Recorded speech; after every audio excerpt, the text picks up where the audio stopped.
And deflection of beam. तो ये example उठाते हैं, जैसे ये बीम है,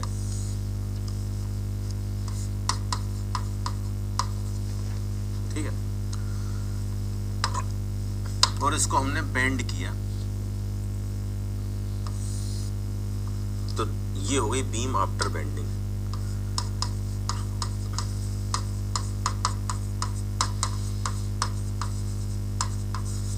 पहले ये बीम थी, फिर आफ्टर बेंडिंग ऐसी हो गई, ठीक है, ऑब्वियसली लोड लगाया होगा।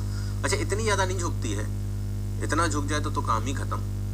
ये ना के बराबर होगा, लेकिन मैंने थोड़ा सा आपको मतलब थोड़ा सा जूम करके दिखाया, काफी बड़ा करके दिखाया, एक्सूरेटेड फिगर दिखाया, ठीक है, भारी फिगर, ना के बराबर झुकी हो, इतना छत इतना झुक जाए तो काम ही खत्म, ठीक है। तो अगर हम बात करें कोई भी पॉइंट की, एक पॉइंट ए है, तो ए पॉइंट का मूवमेंट हुआ ए डैश पे, ए पॉइंट का मूवमेंट हुआ ए डैश पे। तो अगर ध्यान से देखा जाए तो ए ने दो काम किए, एक तो ए पॉइंट नीचे आया, दूसरा माय डियर दूसरा ए पॉइंट एंगल में भी घूमा। मतलब ए पॉइंट पहले इस लाइन पे हुआ करता था और अब टेंजेंट जो है वो एंगल बना दी। मैं कहूंगा मैं एंगल वाइज देखा तो ये घूमा क्लॉकवाइज। कितनी बात समझ में आई? मैंने एक बीम को बेंड किया तो बीम का कोई भी पॉइंट, जैसे मैं कहूं बी पॉइंट, ये नए बी पे आया तो कुछ नीचे आया और कुछ एंगल में भी घूमा क्लॉकवाइज। बी भी क्लॉकवाइज घूमा है, लेकिन बी उतना नीचे नहीं आया जितना ए आया। जैसे हम वाई ए कहते हैं, ऐसे हम वाई बी, तो वाई ए ज्यादा है, वाई बी ज्यादा है। सोचो बी पॉइंट ज्यादा एंगल भी घूमा है, सॉरी कम एंगल भी घूमा है, ए ज्यादा एंगल घूमा है। क्या इतनी बात समझ में आई सबको कि नहीं आई?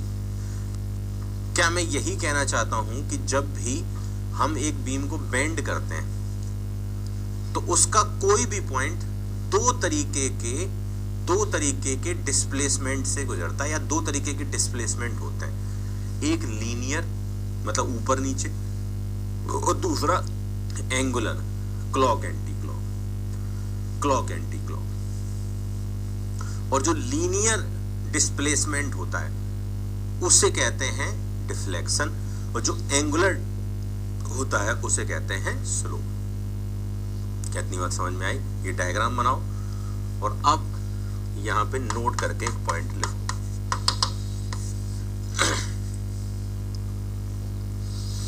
यहां पे नोट करके एक पॉइंट लिखो।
ये डायग्राम बनाओ, एक स्टेटमेंट लिखो, मैं बोलता हूँ, 1 मिनट दे रहा हूँ, जल्दी से बनाओ।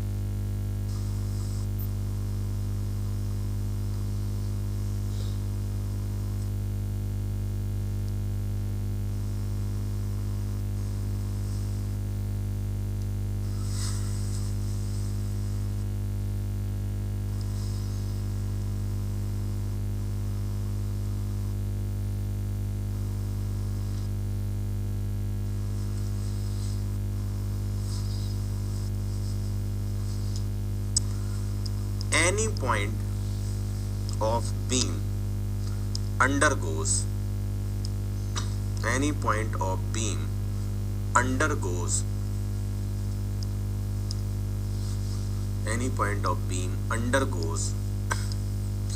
two type of displacements.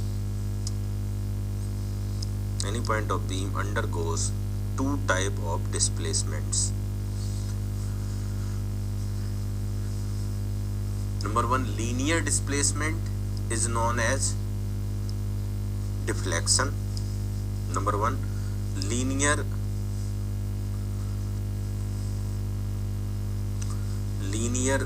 displacement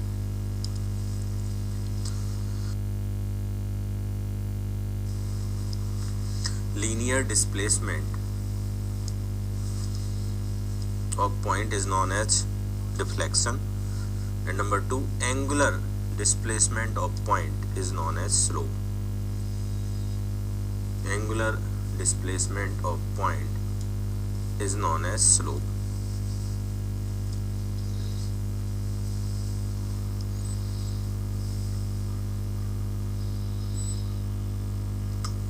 Is known as slope.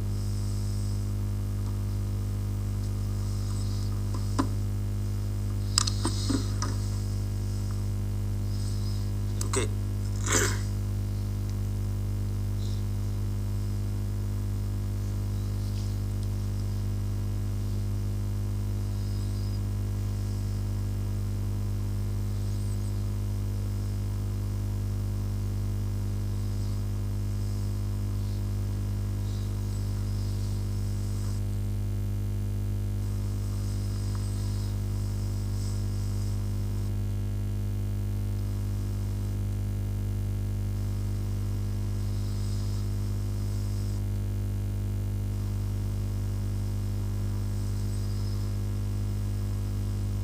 Shape of beam is known as elastic curve. वाले देखो,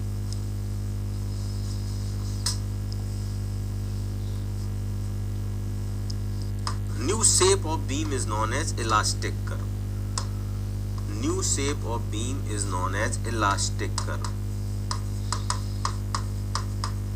तो इसे बीम का इलास्टिक कर्व कहते हैं, इस हरे वाले को.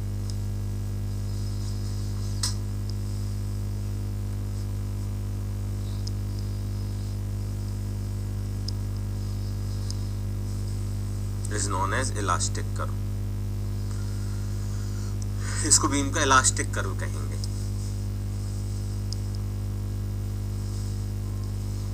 ठीक है.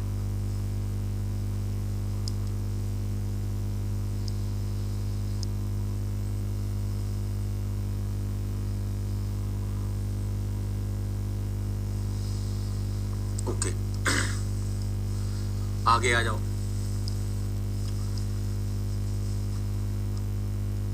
फॉर कैंट साइन कन्वेंशन देते हैं. साइन कैसे देते हैं?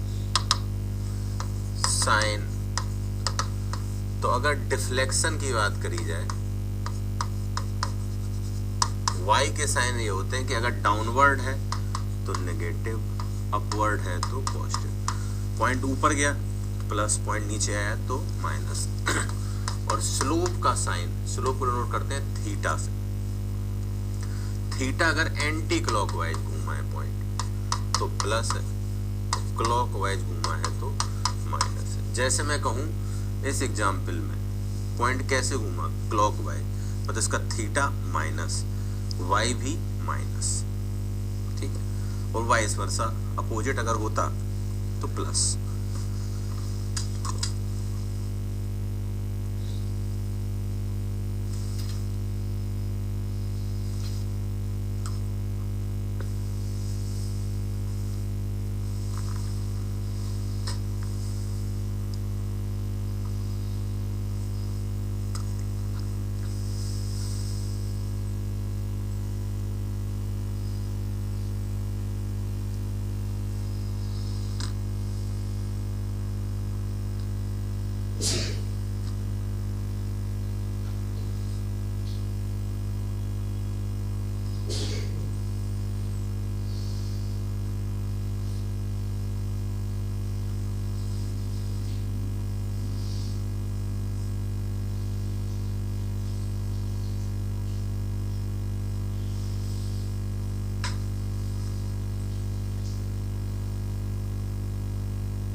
बताओ भाई ये क्लियर हुआ कि नहीं?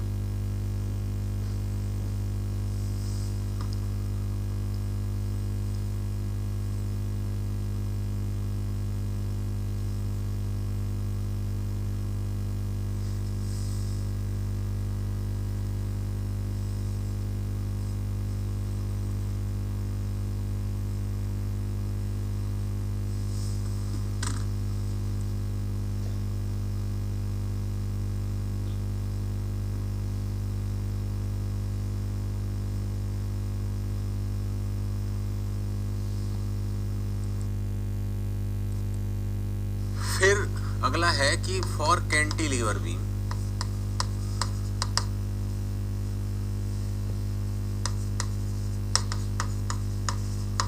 फॉर कैंटिलीवर बीम, क्या कैंटिलीवर बीम में कैसी भी लोडिंग लगाओ, किसी भी तरीके की लोडिंग लगाओ, यहां लोड लगाओ, यहां लोड लगाओ, जैसे मैंने यहां लोड लगाया, ठीक है, तो आप देखो जो इलास्टिक कर्व बनेगा वो कुछ ऐसा बनेगा, ये इलास्टिक कर्व बनेगा। लेकिन हम हमेशा श्योर हैं कि एंड वाला वाई ही सबसे ज्यादा आएगा। मतलब कैंटिलीवर में ढूंढना नहीं पड़ता कि डिफ्लेक्शन कहाँ सबसे ज्यादा होता है और स्लोप कहाँ से सबसे ज्यादा होता है। देखो यही पॉइंट सबसे ज्यादा नीचे आएगा, वाई ये, ठीक है, और इसका स्लोप भी सबसे ज्यादा होगा, थीटा। तो for cantilever beam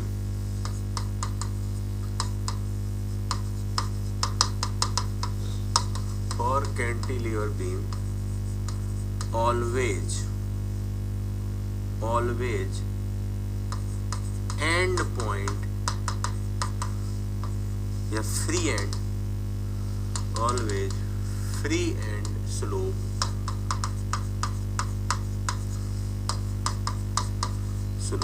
and deflection are maximum। Note कर लीजिए इसको, बात को।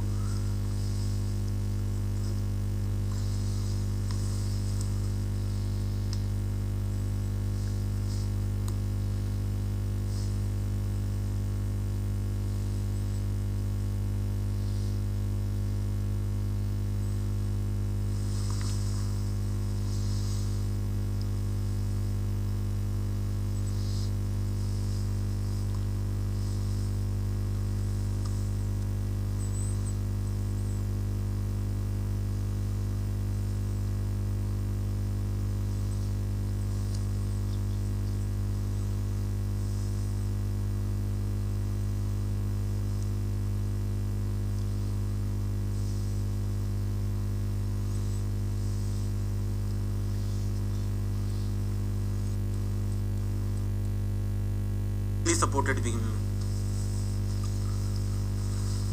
एसएस बीम में, तो एसएस बीम में अगर सिमेट्रिकल लोडिंग होगा, दो ही केस हो सकते हैं, और अनसिमेट्रिकल लोडिंग होगा, अनसिमेट्रिकल है, सिमेट्रिकल है। तो अगर लोडिंग सिमेट्रिकल होगा तो देखो बीम कुछ इस तरह से बेंड होगी, सिमेट्रिकल लोड है, मिड में लगा है, और अनसिमेट्रिकल लोड होगा तो बीम कुछ इस तरह से बेंड होगी।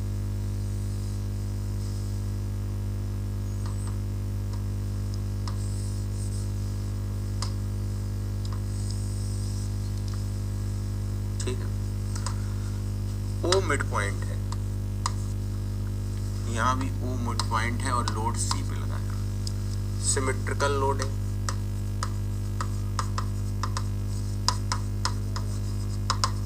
Unsymmetrical loading.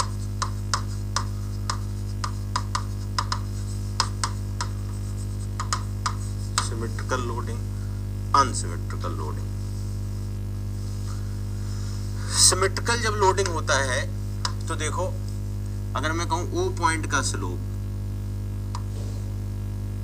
वाई ओ ही वाई मैक्सिमम है, लेकिन स्लोप 0 है, क्योंकि लाइन पहले भी हॉरिजॉन्टल थी, अभी भी हॉरिजॉन्टल है। लेकिन अगर मैं इन पॉइंटों को ए बी कहूं तो बी पॉइंट का स्लोप मैक्सिमम है, थीटा मैक्सिमम है, तो ए का थीटा और बी का थीटा बराबर है, मैग्नीट्यूड वाइज बराबर है, सिमेट्री है ना। पर हम जानते हैं ए का थीटा होगा एंटी क्लॉक घूमा है, तो प्लस, बी का थीटा होगा माइनस। वाई ए और वाई बी भी बराबर होंगे क्योंकि ये पॉइंट कहीं नहीं गया है, जीरो है। और वाई ओ या वाई मिड, मिड का मतलब बीच वाला पॉइंट, वाई मैक्स होगा। आई यहां तक बात समझ ली, वाई मिड वाई मैक्सिमम होगा। लेकिन जब अनसिमेट्री होता है तो ध्यान देना, तो थोड़ा समझना है। तो ध्यान ये रखना, मतलब याद ही रखो, आगे ये प्रूफ खैर बीटेक वाले करते हैं, आपके सिलेबस में है नहीं, पर आप याद रख लो कि जब भी अनसिमेट्री होती है तो वाई ओ वाई मैक्स नहीं होता है, वाई मैक्स किसी अलग ही पॉइंट का होता है, वाई डी वाई मैक्स होता है, वाई डी वाई मैक्स होता है। मतलब जब अनसिमेट्री हो तो मिड का मैक्सिमम नहीं होता है, और खास बात है जहां लोड लग रहा है वहां का भी मैक्सिमम नहीं होता है, मतलब वाई सी भी वाई से मैक्सिमम नहीं, मतलब वाई डी सबसे ज्यादा है वाई सी और वाई ओ से। मतलब ये रूल है कि जब भी अनसिमेट्री हो तो मिड और लोड के बीच के किसी पॉइंट पे वाई मैक्स होता है, ठीक है। तो वाई डी ही वाई मैक्स है, निकालना पड़ता है कहां होगा वो आगे की बातें हैं, लेकिन ध्यान रखना कि व्हेन अनसिमेट्री ऊपर लिखा भी है, Y max lies between loading and mid point. Similarly आप देखो थीटा भी दोनों तरफ के सेम नहीं होंगे इस बार, तो इस बार देखिए ये शार्पली चेंज हो रहा है, तो इधर वाला थीटा ज्यादा होगा जिधर लोड लगा है, इधर वाला उतना शार्प चेंज नहीं हो रहा है। तो अगर मैं कहूं इस बार थीटा ए थीटा मैक्स होगा, लेकिन बी वाला उतना ज्यादा नहीं होगा क्योंकि यहाँ बीम कम शेप लेते हुए जा रही, शार्प नहीं, यहाँ शार्प है एकदम। और थीटा ए बड़ा होगा थीटा बी से, प्लस माइनस तो हम जानते हैं, ये वाला प्लस होगा ये वाला माइनस होगा। देख लो, ये चीजें याद कर लो क्योंकि आप में ये सब चीजों से सीधे ऑब्जेक्टिव आते हैं, ठीक है। नोट करो और कोई डाउट हो तो पूछो।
क्लॉकवाइज है, बी का एंगल एंटी क्लॉकवाइज, अच्छा उल्टा लिख गया, कोई बात नहीं, एंटी क्लॉक प्लस होता है, आई एम सॉरी, ये माइनस है ये प्लस है।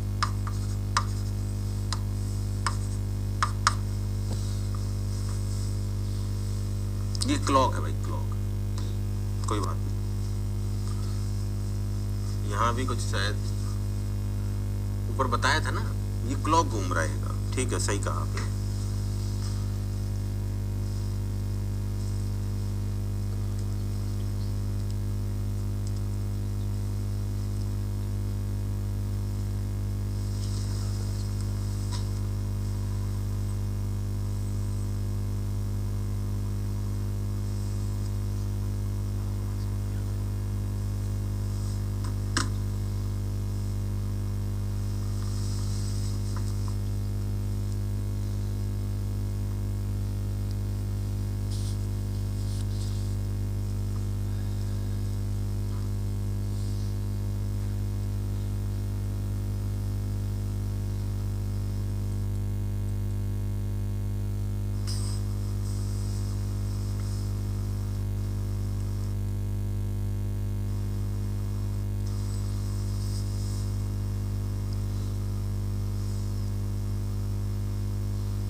1 मिनट और दिया, जल्दी से लिख लें।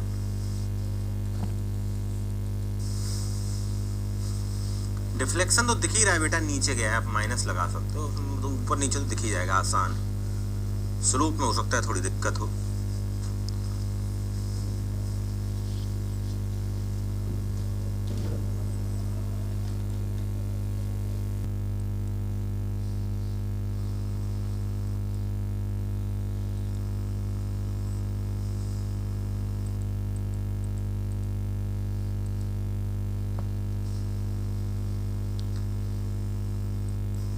चलो आगे बढ़ते हैं। फिर ध्यान रखिएगा कि किसी बीम की बारे में अब हम डेटा निकालना सीखते हैं, ठीक है।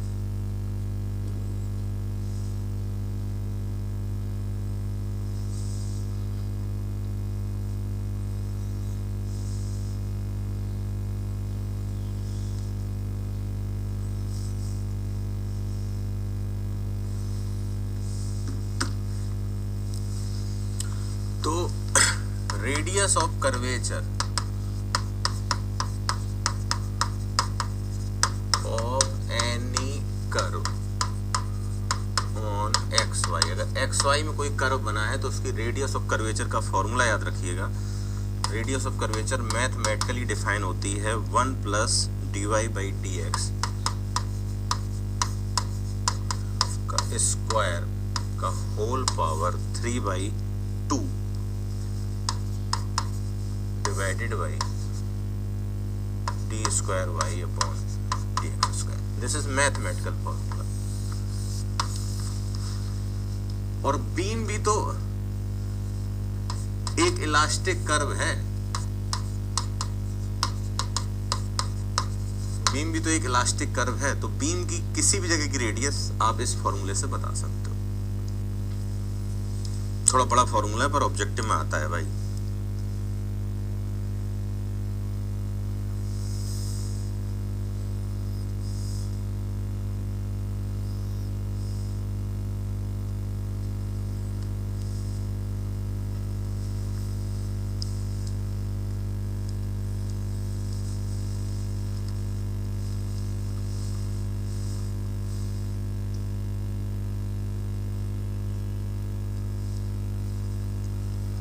तो सही लिखा काजल आपने।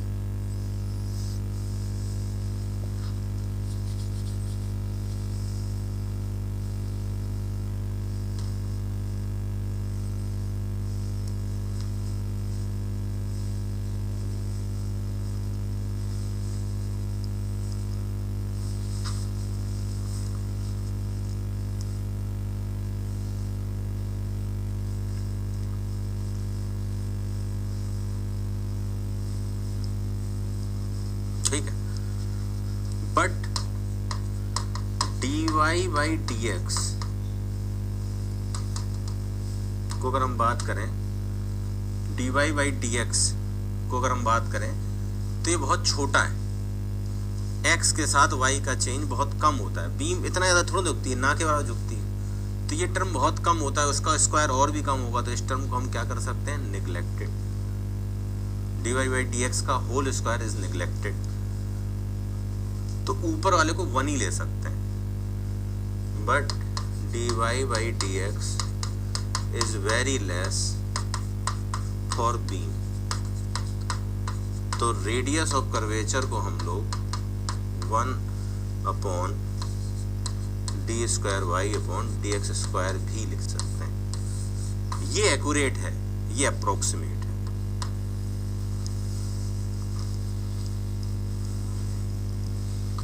वेरी लेस होता है तो इसको 0 मान लो, ऊपर 1 ही बचेगा। ये मैथमेटिकल फॉर्मूला है।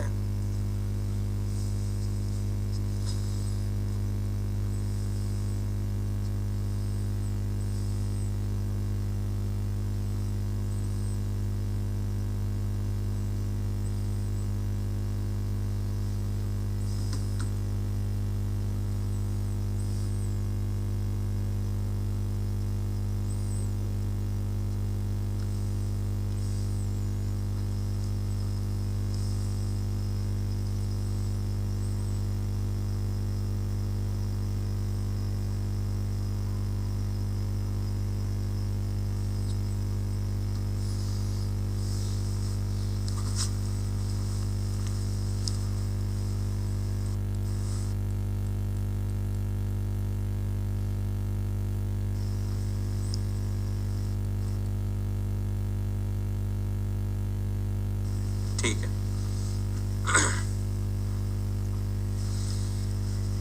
फिर कुछ बातें और ध्यान रखिएगा। Shape of elastic curve. Elastic curve की शेप क्या है भाई? इलास्टिक कर्व की शेप क्या होगी? देखो, अगर हम एक फॉर्मूला लगाएं m/i बराबर e upon radius of curvature, और e upon radius of curvature को लिख सकते हैं 1/d² y अपॉन dx²। तो यहाँ से d² y अपॉन dx² की वैल्यू बराबर हो जाएगी m/ei के। मतलब बेंडिंग मोमेंट को 2 बार इंटीग्रेट करो तो y मिलेगा, डबल इंटीग्रेशन करना पड़ेगा। तो y बराबर क्या हो जाएगा? m/ei का 2 बार इंटीग्रेशन। मतलब इलास्टिक कर्व बेंडिंग मोमेंट से 2 ऑर्डर बड़ा होता है। इलास्टिक कर्व बेंडिंग मोमेंट से 2 ऑर्डर बड़ा होता है। जैसे अगर वो पैराबोला है तो ये पावर 4 आ जाएगा। जैसे सबसे पहले अगर मैं बात करूं कि बेंडिंग मोमेंट अगर कांस्टेंट है, ठीक है, तो इलास्टिक कर्व इस कांस्टेंट है, 2 बार इंटीग्रेशन करोगे तो स्क्वायर आएगा। स्क्वायर का मतलब होता है पैराबोला या सर्कल, लेकिन ये सर्कल होता है, मतलब बीम एक सर्कल बनाती है। अगर बेंडिंग मोमेंट 0 है तो 0 को एक बार करोगे तो कांस्टेंट का एक बार इंटीग्रेट करोगे तो लीनियर आता है। अगर BMD 0 है तो लीनियर आएगा।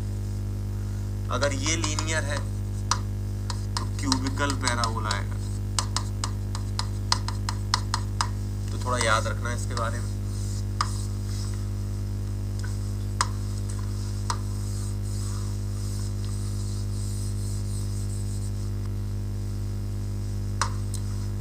और भी लिख सकते हैं शियर फोर्स। तो आप जानते ही कि बेंडिंग मोमेंट, शियर फोर्स, अगर बेंडिंग मोमेंट कांस्टेंट है तो शियर फोर्स क्या होगा? 1 ऑर्डर छोटा, 0 होगा।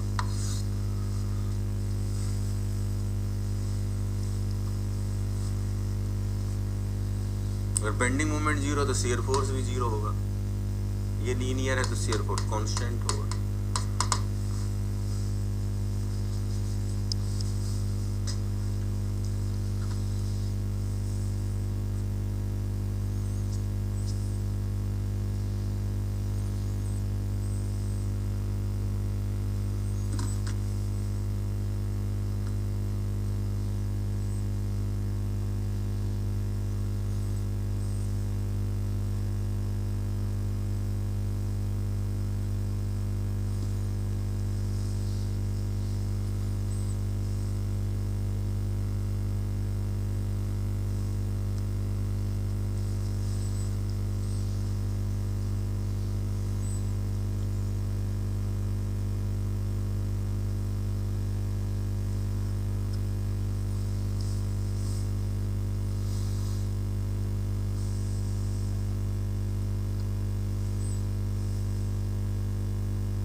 हेडिंग लिखी तो है shape of elastic curve, shape of elastic curve.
इस केस में क्योंकि ये प्योर बेंडिंग का केस है, तो प्योर बेंडिंग में ये बीम सर्कुलर शेप की होगी,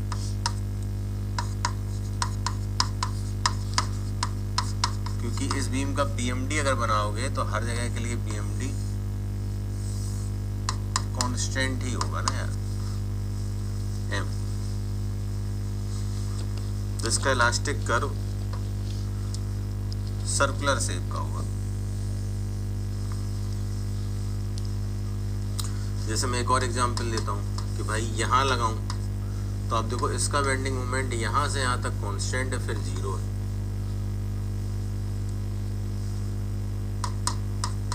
माइनस का एम रहेगा। तो अगर इसका इलास्टिक कर्व बनाऊं तो यहां से यहां तक सर्कल है और फिर लीनियर रहेगा, क्योंकि जहां बेंडिंग मोमेंट 0 वहां लीनियर, ये लीनियर, यहां पे सर्कल।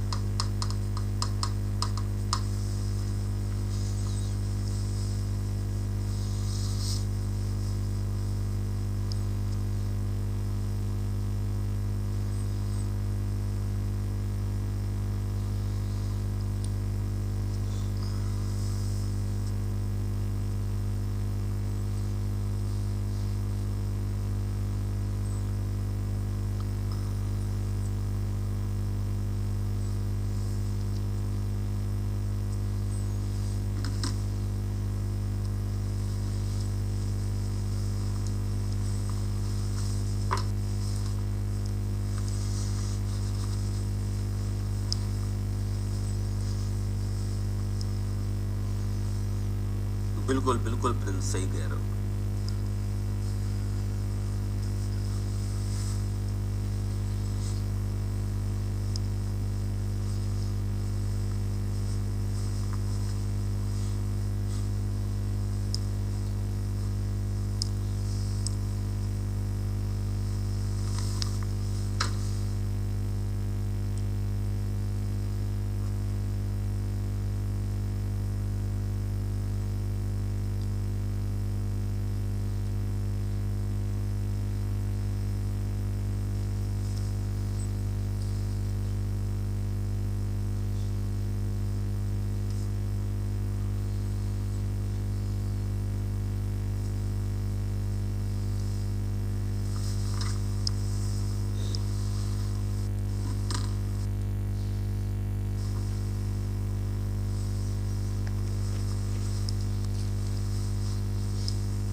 डन, ठीक है। अब निकाल लेते हैं, find out deflection and slope. इनको फाइंड कर लेते हैं। तो देखो तरीका क्या है, पहले तो मैं सिखा देता हूं इनको फाइंड करना, लेकिन पता माय डियर, फाइंड करने बैठोगे 15-20 मिनट निकल जाएंगे और तब जाके फाइंड होगा। अब देखना टाइम लगता है, ठीक है। तो हम क्या करते हैं, इसकी भी टेबल रट लेंगे। तरीका मैं सिखा दे रहा हूँ, लेकिन इसको भी रटना है। जैसे एक टेबल बेंडिंग वाले चैप्टर में रटा था और एक यहाँ भी रटना है। और माय डियर सीधे ऑब्जेक्टिव पूछता है कितना डिफ्लेक्शन होगा, तो वो टेबल आपको मैं दूंगा, यहाँ दिखा भी दूंगा, तो उसे याद ही करना है और कोई ऑप्शन नहीं, ठीक है। तो वो टेबल इसमें भी आएगी, मतलब मैं एक बना के दिखा देता हूँ, प्रूव कर देता हूँ, लेकिन फिर रट ही लेना तो ज्यादा भलाई, ठीक है। रट ही लेना तो ज्यादा भलाई। तो सबसे पहले मैं निकाल के दिखाता हूं कि चलो कैंटिलीवर बीम का ही निकाल लो, और यहां लगा है पी का लोड या डब्ल्यू का लोड लगा दो। इस केस में हम निकालना चाहते हैं स्लोप और डिफ्लेक्शन, ठीक है। एल लेंथ, फॉर्मूला क्या बन गया था, D square Y upon D X square बराबर M upon E I. m upon E I. ठीक है, अब हम स्लोप डिफ्लेक्शन निकालेंगे विद साइन सिखाता हूँ। वैसे साइन क्या है ना, साइन तो हम जानते हैं, नीचे वाला माइनस ऊपर वाला प्लस, लेकिन फॉर्मूले से प्रूव करते समय मैं साइन का भी ध्यान रखूंगा, सैगिंग हॉगिंग का भी ध्यान रखूंगा। तो सबसे पहले हम पहुंच गए जनरलाइज एक्स पे, क्योंकि इंटीग्रेट करना है ना यार, जनरलाइज एक्स पे। तो यहाँ का मोमेंट कितना होगा, W इंटू एक्स, यहाँ का मोमेंट क्या होगा, W इंटू एक्स। तो D square Y upon D X square में यहाँ m का मतलब होता है एम एक्स एक्स, किसी भी जगह का। तो एम एक्स एक्स कितना है, W into x upon E आई। इसको इंटीग्रेट कर देते हैं पर विथ साइन। देखो यहाँ पे मूवमेंट देखोगे तो ये ऐसे घुमा रहा है, मतलब हॉगिंग करा रहा है, मतलब एम एक्स एक्स जो है वो माइनस के p इंटू एक्स है या W इंटू एक्स है। ठीक है, इंटीग्रेट करते हैं, D square Y upon D X square को इंटीग्रेट करते हैं। तो जब भी इसको इंटीग्रेट करेंगे तो ये D Y by D X बचेगा, ये D Y by D X बचेगा, और ये W X square by 2 E I एक कांस्टेंट आ जाएगा C1। C1 कैसे निकलेगा, बहुत आराम से, कि हम जानते हैं D Y upon D X का मतलब होता है स्लोप। हम जानते हैं स्लोप एट फिक्स एंड 0 है, यहाँ का स्लोप 0 होगा, क्योंकि यहाँ से बीम तो कहीं घूमेगी ही नहीं ना कहीं नीचे जाएगी, यहाँ का डिफ्लेक्शन भी 0 होगा। तो स्लोप एट फिक्स एंड 0 मतलब x जब टेंड करेगा L तो वहां का dy बाई dx होगा 0। डेटा भर देते हैं, तो इसे 0 भर दो, ये हो जाएगा माइनस के W x के L डाल दो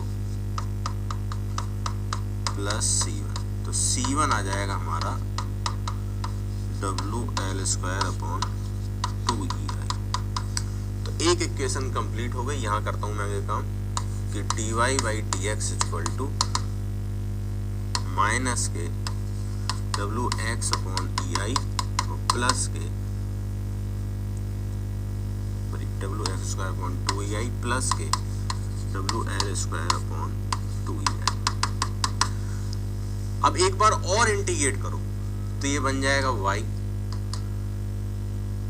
ये हो जाएगा W x क्यूब अपॉन 6 ई आई, ये हो जाएगा W L square x upon 2 E I, और यहाँ भी एक कांस्टेंट आएगा C2।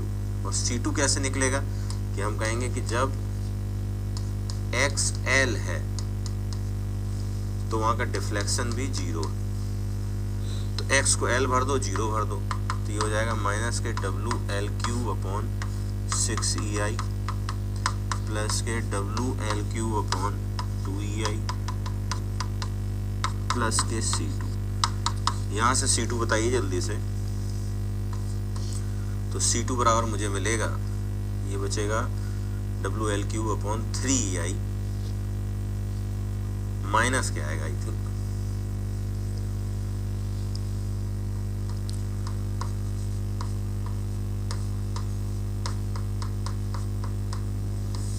माइनस क्या आएगा,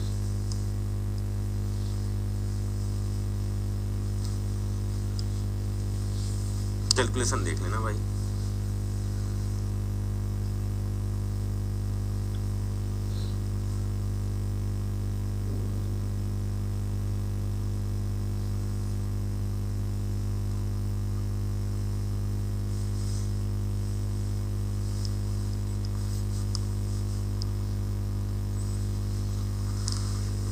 माइनस क्या आएगा,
करो जल्दी से।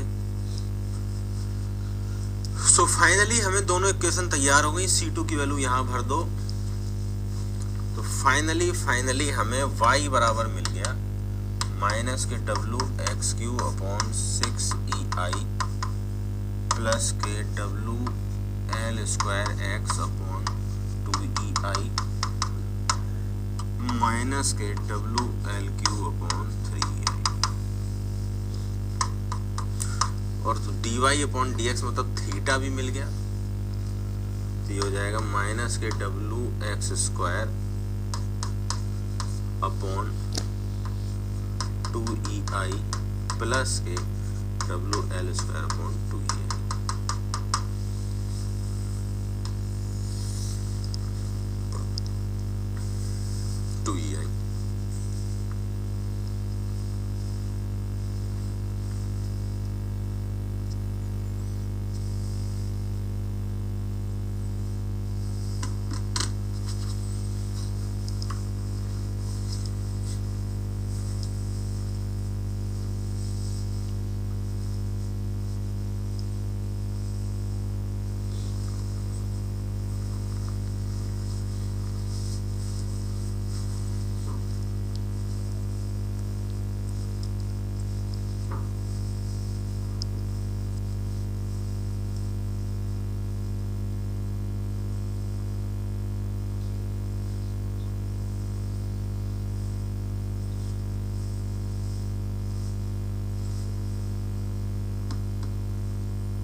जहां का y भर दोगे वहां का डिफ्लेक्शन निकल आएगा, और मुझे तो मैक्सिमम वाला चाहिए होता है, यहीं से x शुरू हुआ था, तो y max होगा एट x इक्वल टू 0।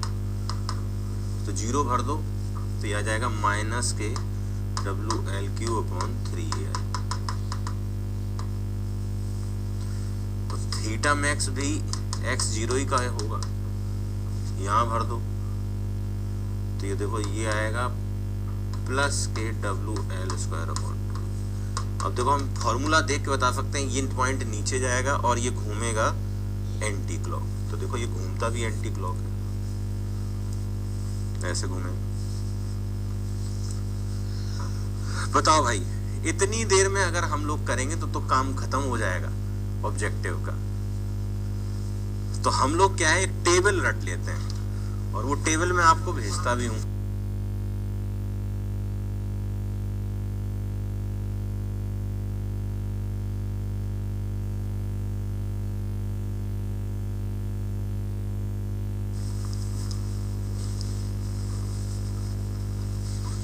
तो इतनी देर में तो ऑब्जेक्टिव के 10 क्वेश्चन छूट जाएंगे भैया, ठीक है।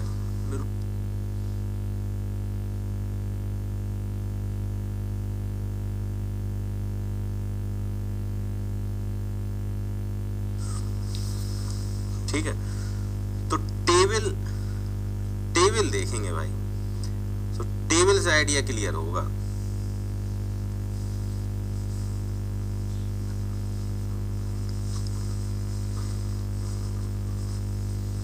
टेबल से आइडिया क्लियर होगा।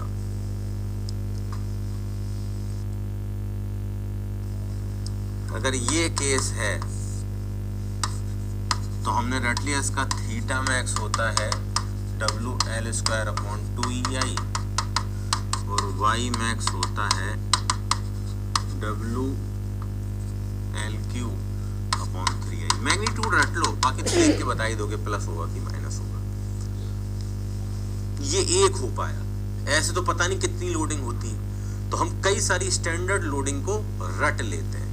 मैं भी टेबल दिखाता हूँ, 1 मिनट दीजिए, कनेक्टर आ रहा है, कनेक्टर मिस हो गया था, तो मैं टेबल आपको दिखाता हूँ, फिर आप सभी को वो टेबल भेज भी दूंगा। रटनी है माय डियर, जितना जल्दी रट लोगे उतने फायदे में रहोगे, और उस टेबल की मदद से हम सारे क्वेश्चन सॉल्व कर सकते हैं जो आपके जेई के सिलेबस में। गेट में थोड़ा एक्स्ट्रा आता है, वो हमें पढ़ना नहीं है, उनके movement area method, conjugate beam method, बहुत सारी चीज़ें हैं, पर उतना हमारा सिलेबस भी नहीं है। टेबल देखो, टेबल से 4-5 तरीके के क्वेश्चन बनते हैं, मैं लगवा देता हूँ, और ये चैप्टर भी खत्म होता है, क्लास भी खत्म करते हैं, ठीक है। तो 2 बजे तक खत्म कर देंगे।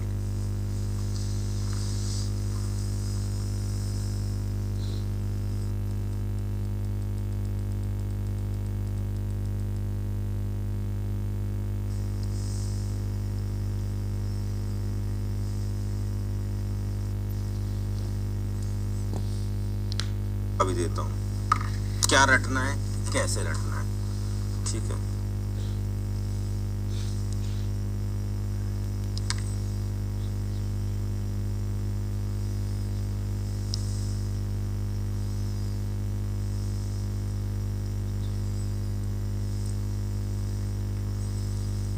ठीक है, तो टेबल देख लेते हैं। मिल गया चैनल सब पे, टेलीग्राम पे? हाँ भैया, टेलीग्राम पे चैनल है।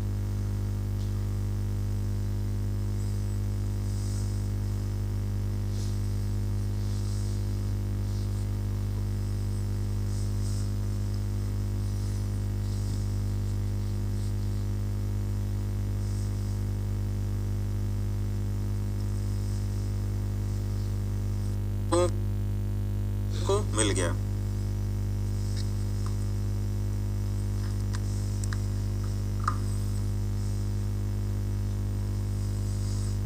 ठीक है, यहाँ आ रहा है, देखते हैं।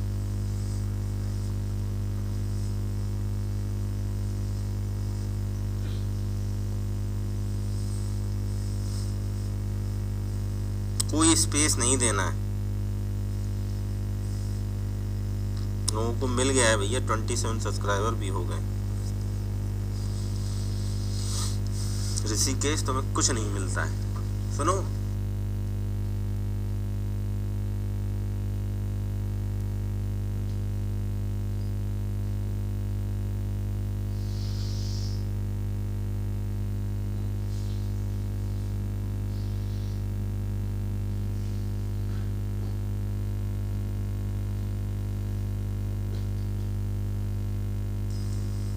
मिल गया भाई सबको? All done, good, very good.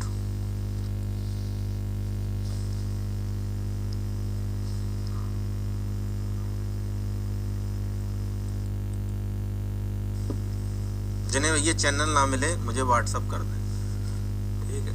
कुछ लोगों को कुछ होता ही नहीं है, जीवन ही बेकार है। आपको सर्च करना है टेलीग्राम में, ऊपर जाके MEJE23, कोई स्पेस मत दीजिएगा, मिल जाएगा ऑन टेलीग्राम। बाकी लोग अपना कर लें भाई, ठीक है। अब मैं दिखा भी देता हूं टेबल।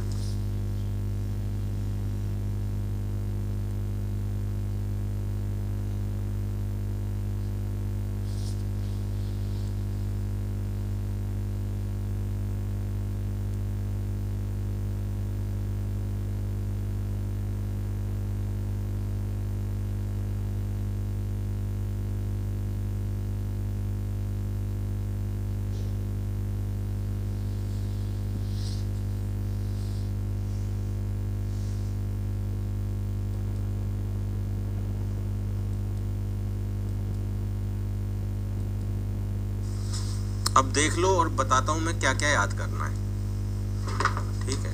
क्या क्या याद करना है वो बताता हूं मैं।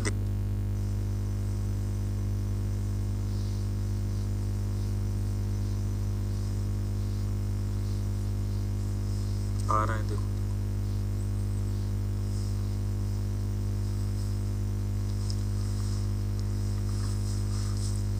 ये भी खराब है।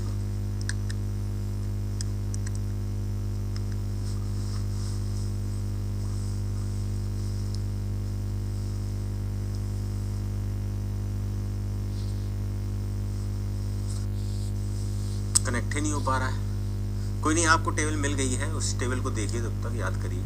हाँ ठीक है, हो गया। ओके ओके, अब देखो क्या याद करना है। यहाँ देखो ध्यान से, मैंने क्या लिखा है यहाँ टेबल में, पूरी टेबल बना के दी है।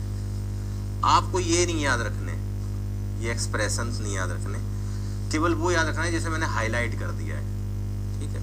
ये सब गेट और ईएससी वालों की है टेबल, आपके में उतना थोड़ा ना आता है, ठीक है। तो आपको क्या क्या याद रखना है, बस थीटा मैक्स और वाई मैक्स याद रखने हैं। हर तरीके की लोडिंग देखो, जैसे ये अपन ने प्रूव किया है, P L square upon T I, P L, ये इक्वेशन लिखी है उसने डेल्टा की, ठीक है। पर आप डेल्टा मत याद रखो, डेल्टा मैक्स याद रखो बस।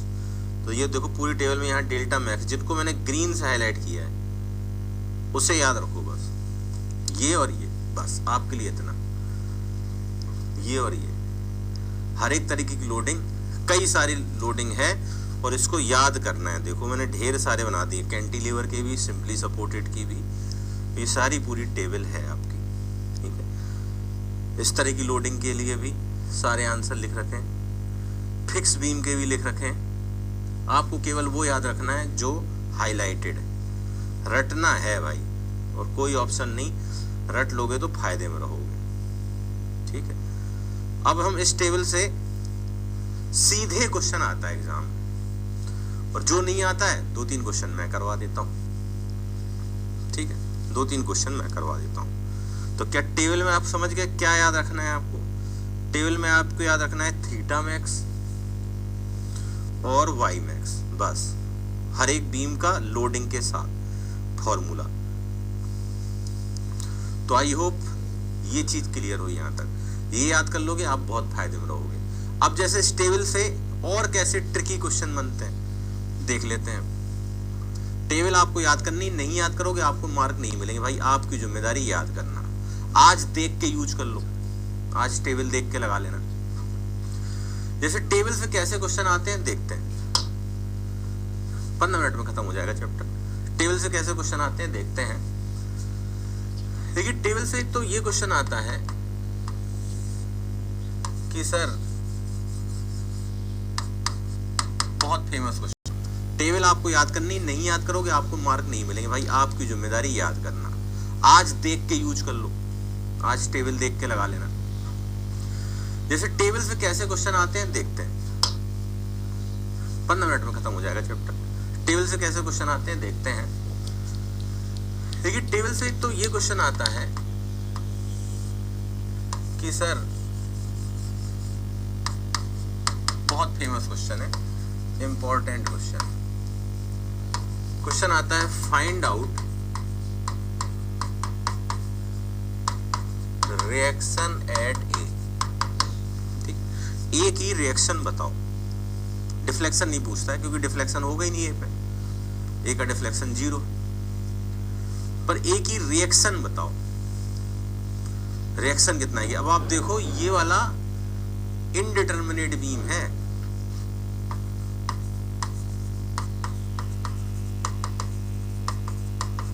और इनडिटरमिनेट बीम की रिएक्शन हम आसानी से नहीं बता सकते, वो 3 इक्वेशन से नहीं बता पाओगे जो अभी कर रहे थे, मोमेंट लेने से नहीं आएगा आंसर।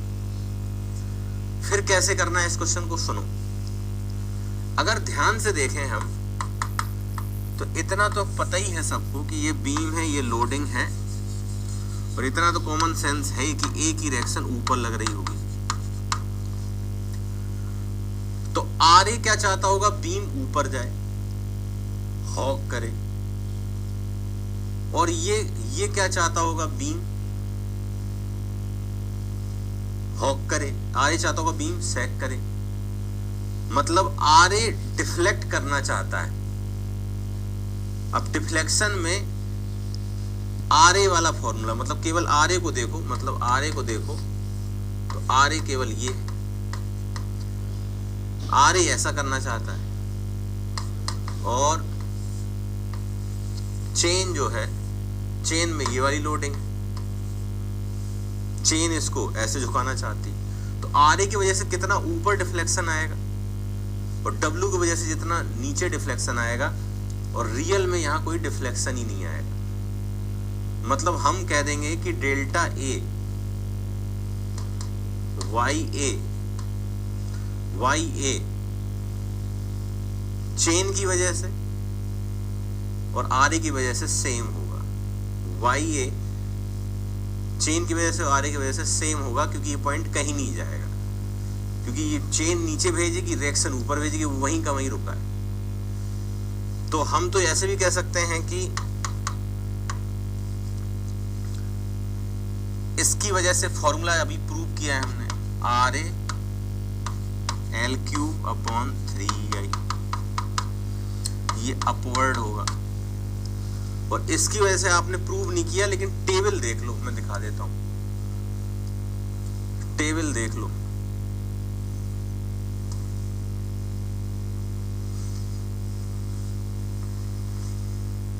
टेबल देख लो आप,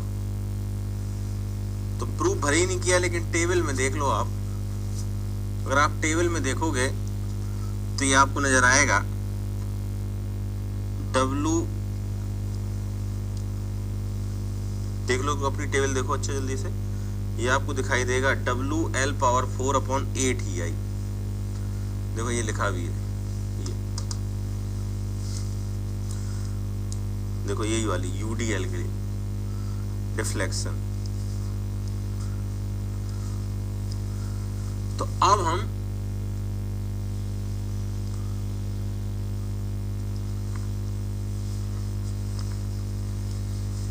यहां पे WL पावर 4 अपॉन 8 EI होगा डाउनवर्ड। और रियल में तो पॉइंट कहीं जाएगा नहीं, इसका मतलब है RAL क्यूब अपॉन 3EI बराबर होगा, ये इन दोनों को जोड़ के 0 कर दो, एक प्लस लगाओ एक माइनस लगाओ, एक अप है एक डाउन है, और वही होगा YA। और YA होगा 0, क्योंकि A पॉइंट तो कहीं नहीं जाएगा। और यहां से RA की वैल्यू निकल आएगी, आएगी 3/8 WL। बहुत बार पूछा गया, तो कईयों बार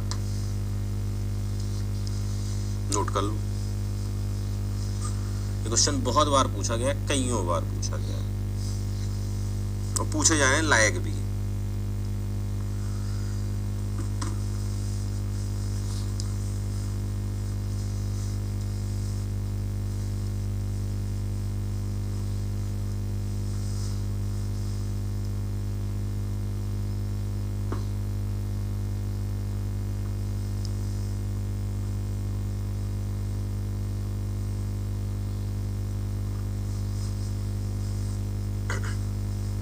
बताओ समझ में आया ये वाला क्वेश्चन कि नहीं?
अरे रियल में ए पॉइंट कहीं जाएगा नहीं, पर हम इस बीम को कैसे देख सकते हैं, ये प्लस ये, तो RA इसको ऊपर भेजेगा, W इसको नीचे भेजेगा, ये पॉइंट कहीं नहीं जाएगा। तो RA की वजह से यहाँ का डिफ्लेक्शन, और W की वजह से यहाँ का डिफ्लेक्शन बराबर होंगे अपोजिट साइड। या कह दो दोनों को जोड़ोगे तो 0 आएगा। अब टेबल से ये भी याद है और टेबल से ये भी याद है, टेबल देखो जोड़ोगे 0 कर दो, आंसर आ गया।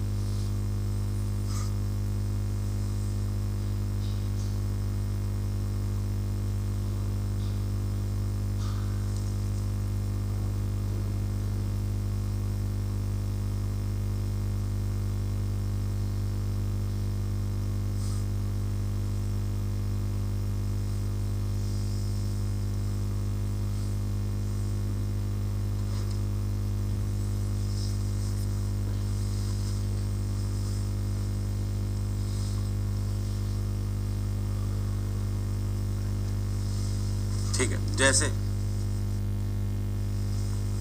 एग्जाम का ही क्वेश्चन उठा लेते हैं।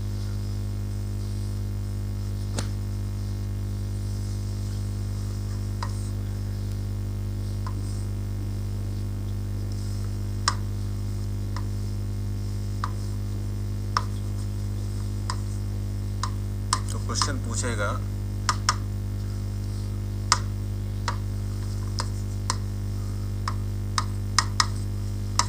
find out